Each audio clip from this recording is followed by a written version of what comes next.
श्रीमद् भगवत गीता के चौथे अध्याय का महात्म्य। श्री भगवान कहते हैं, प्रिय, अब मैं चौथे अध्याय का महात्म्य बतलाता हूँ, सुनो। भागीरथी के तट पर वाराणसी बनारस नाम की एक पुरी है। वहाँ विश्वनाथ जी के मंदिर में भरत नाम के एक योगनिष्ठ महात्मा रहते थे, जो प्रतिदिन आत्मचिंतन में तत्पर हो आदरपूर्वक गीता के चतुर्थ अध्याय का पाठ किया करते थे।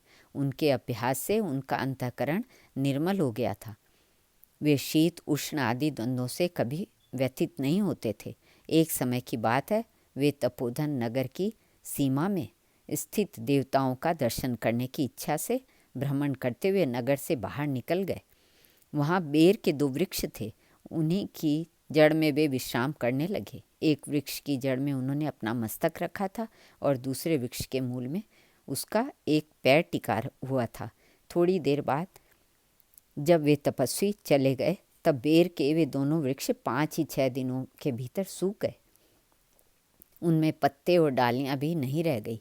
तत्पश्चात वे दोनों वृक्ष कहीं ब्राह्मणों के पवित्र गृह में 2 कन्याओं के रूप में उत्पन्न हुए। वे दोनों कन्याएं जब बढ़कर 7 वर्ष की हो गईं, तब एक दिन उन्होंने दूर देशों से घूमकर आते हुए भरत मुनि को देखा।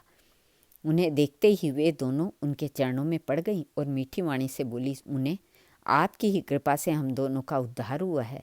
हमने बेर की योनि त्याग कर मानव शरीर प्राप्त किया है। उनके इस प्रकार कहने पर मुनि को बड़ा विस्मय हुआ। उन्होंने पूछा, पुत्रियों, मैंने कब और किस साधन से तुम्हें मुक्त किया था? साथ ही यह भी बताओ कि तुम्हारे बेर के वृक्ष होने में क्या कारण था, क्योंकि इस विषय में मुझे कुछ भी ज्ञात नहीं है। तब वे कन्याएं पहले उन्हें अपने बेर हो जाने का कारण बतलाती हुई बोली, गोदावरी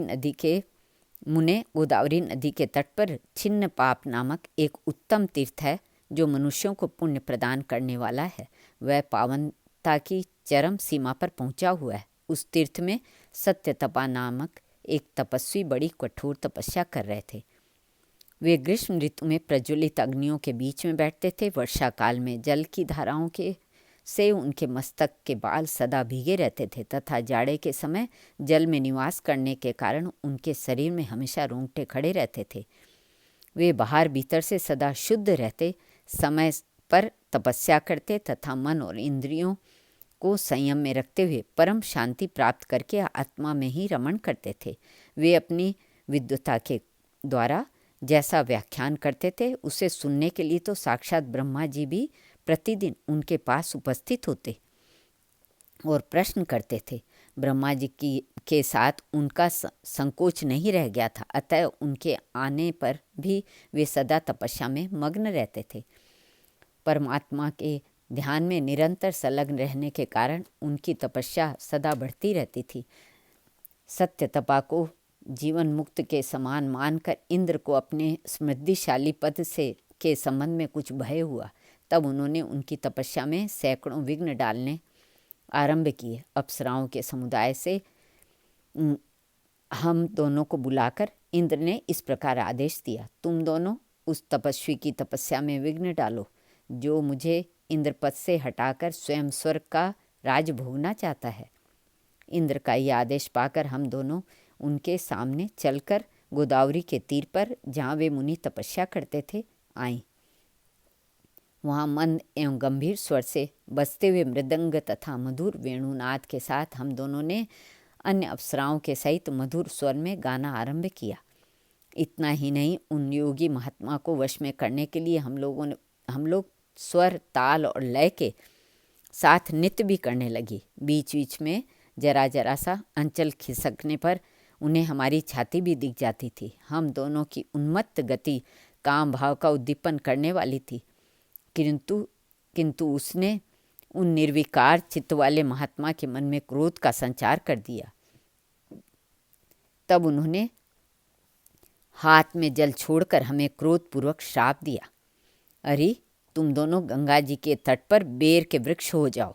यह सुनकर हम लोगों ने बड़ी विनय के साथ कहा, महात्मन, हम दोनों पराधीन थीं, अतः हमारे द्वारा जो दुष्कर्म बन गया है उसे आप क्षमा करें। यूँ कहकर हमने मुनि को प्रसन्न कर लिया। तब उन पवित्र चित्त वाले मुनि ने हमारे शापोद्धार की अवधि निश्चित करते हुए कहा भरत मुनि के आने तक ही तुम पर यह शाप लागू होगा। इसके बाद तुम लोग मृत्यलोक में जन्म होगा और पूर्व जन्म की स्मृति बनी रहेगी। मुने, जिस समय हम दोनों बेर वृक्ष के रूप में खड़ी थी, उस समय आपने हमारे समीप आकर गीता के 4थे अध्याय का जप करते हुए हमारा उद्धार किया था, अतः हम आपको प्रणाम करती हैं। आपने केवल शाप से ही नहीं, इस भयानक संसार से भी गीता के 4th अध्याय के पाठ द्वारा हमें मुक्त कर दिया। श्री भगवान कहते हैं, उन दोनों के इस प्रकार कहने पर मुनि बहुत ही प्रसन्न हुए और उनसे पूजित हो विदा लेकर जैसे आए थे वैसे ही चले गए, तथा वे कन्याएं भी बड़े आदर के साथ प्रतिदिन गीता के 4th अध्याय का पाठ करने लगी, जिससे उनका उद्धार हो गया। श्री कृष्णार्पणमस्तु।